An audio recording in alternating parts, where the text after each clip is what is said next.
got the co-feature, sits in the welterweight division. A couple of guys who've had people's attention now for a long time. Gunnar Nelson, one-time prodigy. A little bit of the shine's come off, but he's working his way back. And Leon Edwards, one of the rising stars at welterweight right now. Welterweight, one of the hottest divisions, but Edwards favored over Nelson at minus 145. Nelson coming back at plus 125. How do you see that?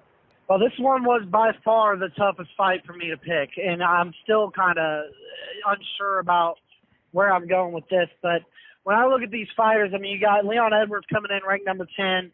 Gunner's coming in ranked at number 13. Leon Edwards has an overall MMA record of 16-3.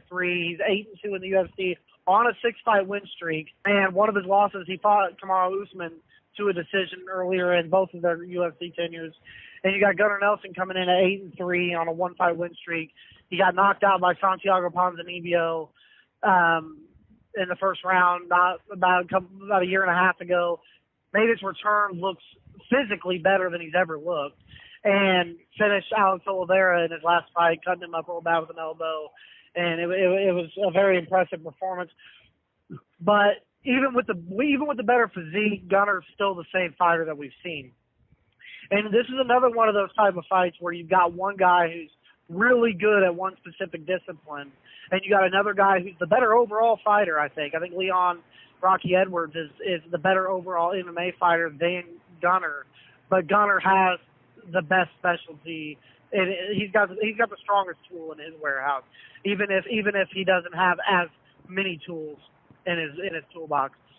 But Leon, compared to somebody like Danny Roberts against Claudio Silva, I think Leon does have the overall MMA game enough to prevent getting overwhelmed by that one very strong tool that Gunner has.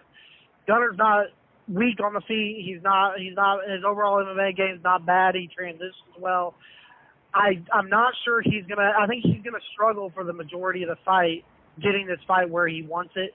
And Rocky Edwards is one of those guys, a lot like what I just said about Dominic Reyes. He's tall for this division, fights very long, he's very smart, he's very fluid, and he actually just has a win over Donald Cerrone.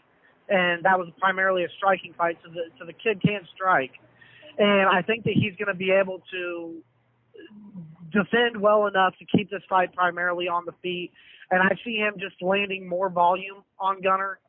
But Gunner, like I said, this is a hard one to pick because if Gunner gets this fight in a bad position, it can go Gunner's way. But I'm gonna go on a decision win with Leon Edwards. But I think this is going to be a very good fight. I think it's a very intriguing matchup, and I think it's a very pivotal matchup moving forward in a very stacked division.